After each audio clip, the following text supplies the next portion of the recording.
ہاں جی، ہم نے کیا کرنا ہے کہ حمزہ کو عین کے ساتھ ملانا ہے، کیونکہ حمزہ متحرک ہے، متحرک مطلب الف کے اوپر زبر زیر پیش آ جائے تو وہ جس کے اوپر آتی ہے اس کو متحرک کہتے ہیں، زبر زیر پیش کو حرکت کہتے ہیں۔ اب جو حرکت آئی ہے الف کے اوپر جب کوئی حرکت آتی ہے تو وہ الف کو حمزہ بنا دیتی ہیں، ٹھیک ہے۔ اب ہم نے کیا دیکھا ہے کہ آگے عین ساکن ہے، یہ جزم آنے کی وجہ سے عین کیا ہو گیا؟ ساکن ہو گیا۔ ہم نے جو ساکن حرف ہے وہ پچھلے والے حرف کو اس کے ساتھ ملانا ہوتا ہے، ٹھیک ہے۔ اب ہم نے کیسے ملانا ہے کہ حمزہ کی آواز کو واضح کرنا ہے، اس کے بعد عین کی آواز نکالنی ہے۔ تو کے اوپر کھڑی زبر آ گئی، اس کو ہم نے ایک الف کے برابر لمبا کرنا ہے۔ آگے جو یا ہے یہ لکھنے میں آئے گی، پڑھنے میں نہیں آئے گی، تو کیسے پڑھیں گے؟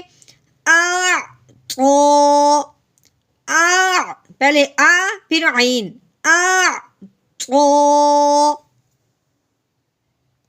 نحمده ونصلي على رسوله الكريم اما بعد فاعوذ بالله من الشیطان الرجیم بسم اللہ الرحمن الرحیم۔ السلام علیکم ورحمۃ اللہ وبرکاتہ۔ امید ہے آپ سب خیریت سے ہوں گے، انشاءاللہ جہاں ہوں گے ایمان اور صحت کی نعمت سے مالا مال ہوں گے۔ ہاں جی، تو آغاز کرتے ہیں ہم اپنے آج کے سبق کا دعاؤں کے ساتھ، تو چلیے شروع کرتے ہیں۔ اللہم صلی علی سیدنا و مولانا محمد وعلی آل سیدنا و مولانا محمد وبارک وسلم۔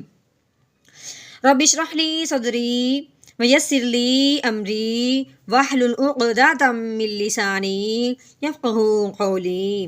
رب زدنا علما رب زدنا علما رب زدنا علما۔ ہاں جی، تو شروع کرتے ہیں ہم اپنا آج کا جو سبق ہے وہ سورۃ اللیل کا تیسرا سبق ہے، ٹھیک ہے۔ چلیے شروع کرتے ہیں۔ اعوذ باللہ من الشیطان الرجیم بسم اللہ الرحمن الرحیم۔ فا متحرک ہے، فا متحرک کا مطلب زبر زیر پیش والے حرف کو متحرک کہتے ہیں، کیوں؟ زبر زیر پیش کو حرکت کہتے ہیں، جس کے اوپر آ جائے گی زبر زیر پیش تو وہ حرف کیا ہو جائے گا؟ متحرک۔ اب فا کے اوپر زبر آ گئی تو فا کیا ہو گیا؟ متحرک ہو گیا، ٹھیک ہے۔ ہاں جی، فا متحرک ہے، آگے جو حمزہ ہے وہ بھی متحرک ہے، اس کا مطلب ہے کہ فا جو ہے وہ حمزہ کے ساتھ نہیں ملنے والا، ٹھیک ہے۔ اگر آگے کوئی شد آ جاتی ہے یا کوئی جزم آ جاتی ہے تو پھر آگے ملنا تھا، لیکن یہاں پہ نہیں ملے گا، ٹھیک ہے۔ فا زبر فا، ٹھیک ہے۔ آگے دیکھیں، آگے ہے الف، الف کے اوپر کیا آ گئی؟ زبر، الف کے اوپر زبر آنے کی وجہ سے الف کیا بن گیا؟ حمزہ۔ اب ہم نے حمزہ کو آگے ملانا ہے، کیوں کہ میم کے اوپر کیا آ گئی ہے؟ شد۔ میم کے اوپر شد آ جائے تو اسے میم مشدد کہتے ہیں۔ ہاں جی، میم کے اوپر جب بھی آپ کو شد نظر آئے گی تو وہاں آپ نے ہر حال میں ضروری غنہ کرنا ہوگا، ٹھیک ہے۔ کیسے غنہ کریں گے؟ حمزہ میم زبر ام، ہم نے منہ بند کیا، آواز کو ناک میں سے نکالا، کیسے؟ فا ام، ٹھیک ہو گیا۔ ہاں جی، آگے دیکھیں، میم کو پڑھنے سے پہلے ہم نے آگے جب دیکھا ہے، آگے ہے الف، ٹھیک ہے۔ الف سے پہلے کیا ہے؟ زبر۔ اس بات کو آپ نے یاد رکھنا ہے کہ الف سے پہلے جب بھی زبر آئے گی تو اسے ہم نے ایک الف کے برابر لمبا کرنا ہوگا، ٹھیک ہے۔ اب ہم نے اس الف کے زبر کے ہونے کی وجہ سے میم کو ہم نے ایک الف کے برابر لمبا کرنا ہے، کیسے؟ میم الف زبر ما فا ام ما، ٹھیک ہو گیا۔ ہاں جی، آگے دیکھیں، میم متحرک ہے، آگے نون ساکن ہے۔ نون ساکن کا کیا مطلب ہے کہ نون کے اوپر یہ چھوٹی سی جو جزم آ گئی ہے، اس کو یہ نون کے اوپر آنے کی وجہ سے نون ساکن ہو گیا، ٹھیک ہے۔ یہ جزم کی وجہ سے نون کیا ہو گیا؟ ساکن ہو گیا۔ تو اب ہم نے کیا کرنا ہے کہ پچھلے والے حرف کو اس نون کے ساکن کے ساتھ ملانا ہے۔ پھر ایک اور بات یاد رکھنی ہے کہ نون ساکن کو جب ہم نے پڑھنا ہے آگے ہم نے ضرور دیکھنا ہے، کیونکہ نون ساکن پہ غنہ کرنا ہے یا نہیں کرنا، اس کا ہم نے آگے دیکھنے کے بعد فیصلہ کرنا ہوتا ہے۔ اب جب ہم نے آگے دیکھا ہے، آگے جو ہے وہ حمزہ ہے، جو ہم نے حروف ہلکی یاد کیے ہوئے ہیں اس میں سے ایک حمزہ بھی ہے، ٹھیک ہے۔ نون ساکن کے بعد جب حروف ہلکی میں سے کوئی حرف آ جاتا ہے تو نون ساکن پہ غنہ ہرگز نہیں کرتے، ٹھیک ہے۔ اب ہم نے بغیر غنے کے اظہار کے ساتھ پڑھنا ہے، کیسے؟ میم نون زبر من، ٹھیک ہے، من. آگے دیکھیں الف کے اوپر آ گئی زبر، جس کی وجہ سے الف کیا بن گیا؟ حمزہ بن گیا. ٹھیک ہے، ہم نے کہا تھا کہ الف کے اوپر زبر زیر پیش آئے یا کوئی جزم آئے، کچھ بھی اگر الف کے اوپر لگ جائے تو وہ الف کیا بن جاتا ہے؟ حمزہ بن جاتا ہے. ٹھیک ہے، اب حمزہ کیا ہے؟ متحرک ہے. ٹھیک ہے، آگے جو ہے وہ عین ساکن ہے. عین کیا ہے؟ ساکن ہے. تو اب ہم نے کیا کرنا ہے؟ حمزہ کو عین کے ساتھ ملانا ہے. جب بھی آپ کو جس حرف پہ جزم نظر آ جاتی ہے، یہ جو دال نما ہے، تو پچھلے والے حرف کو آپ نے ضرور اس کے ساتھ ملانا ہے. ٹھیک ہے، حمزہ عین زبر آ. ٹھیک ہے، پہلے حمزہ کی آواز آئے گی، اس کے بعد عین کی. کیسے؟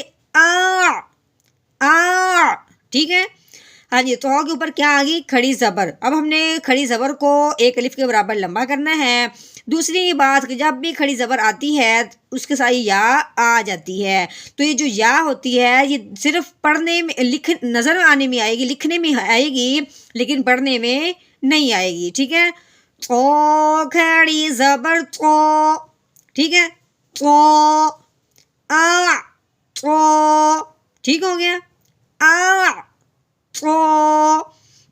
ہاں جی، آگے دیکھیں، آگے ہے واؤ متحرک. واؤ کے اوپر زبر آ گئی، لیکن ہم نے جب دیکھا ہے الف بھی ہے، الف سے پہلے زبر آ گئی. یا آپ نے یہ بات نہیں دیکھنی کیونکہ آگے بھی دیکھنا ہے کہ آگے شد آ گئی ہے.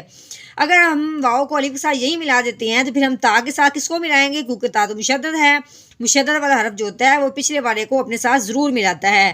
اب ہم نے کیا کرنا ہے کہ جب واؤ کو تا کے ساتھ ملائیں گے درمیان میں الف نہیں پڑھیں گے. ٹھیک ہو گیا، اب ہم کیسے پڑھیں گے؟ واؤ تا زبر وت. ٹھیک ہے، وت. ہاں جی، اس کو ہم نے دبانا ہے کیونکہ شد والا حرف دبایا جاتا ہے. تا زبر تا، وت تا. ٹھیک ہو گیا. آگے قاف اوپر کھڑی زبر ہے جس کو ہم نے ایک الف کے برابر لمبا کرنا ہے. آگے یا آ گئی ہے، یا کو ہم نے پڑھنا نہیں ہے، صرف یہ لکھنے میں آیا ہے. ٹھیک ہے، قاف کھڑی زبر قا، واتقا. ہاں جی، وقف کی صورت میں کیسے پڑھیں گے؟ وقف کی صورت میں جو کھڑی زبر ہوتا ہے وہ ویسے کا ویسے رہتا ہے، اس میں تبدیلی نہیں کرتے، صرف ہم نے اپنا لہجہ نیچے کو لے کے آنا ہے. کیسے پڑھیں گے؟ آگے وقف واتقا، واتقا. ہاں جی، آگے دیکھتے ہیں. آگے ہے واؤ متحرک. واؤ کے اوپر زبر آ گئی ہے، صاد کے اوپر بھی زبر ہے. اس کا مطلب ہے کہ واؤ آگے نہیں ملنے والا. پڑھیں، واؤ زبر وا. صاد متحرک ہے، آگے دال مشدد ہے کیونکہ دال کے اوپر شد آنے کی وجہ سے دال کیا ہوگی؟ مشدد ہوگی. اب ہم نے کیا کرنا ہے کہ پچھلے والا حرف جو ہے وہ شد والے حرف کے ساتھ ضرور ملے گا. ٹھیک ہے، کیسے؟ صاد دال زبر صاد. ہم نے اس کو کیا کرنا ہے؟ دبا دینا ہے. وصاد دال زبر دا، وصاد دا. قاف زبر قا، وصدقا. ٹھیک ہو گیا. ہاں جی، آگے دیکھتے ہیں. با متحرک ہے، با کے نیچے زیر ہے. آگے جو لام ہے یہ ہو گیا ساکن. تو اب ہم نے کیا کرنا ہے؟ ساکن حرف جو ہے پچھلے والے کو اپنے ساتھ ملاتا ہے.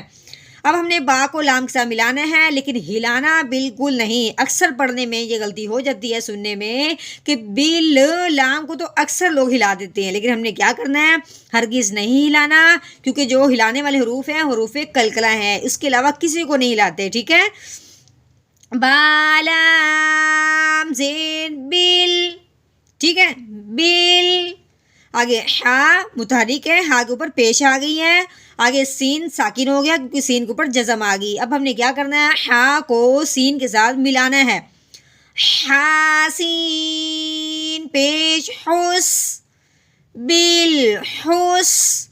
ٹھیک ہے، نون کے اوپر کھڑی زبر آ گئی، ہم نے اس کو ایک الف کے برابر لمبا کرنا ہے.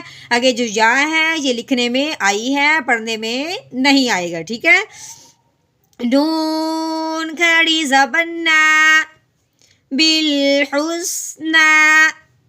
آگے وقف. وقف کی صورت میں صرف ہم نے اپنا لہجہ بدلنا ہے. کیسے؟ بالحسنا. بالحسنى. چلیں جی اب ہم روانگی کے ساتھ پڑھتے ہیں.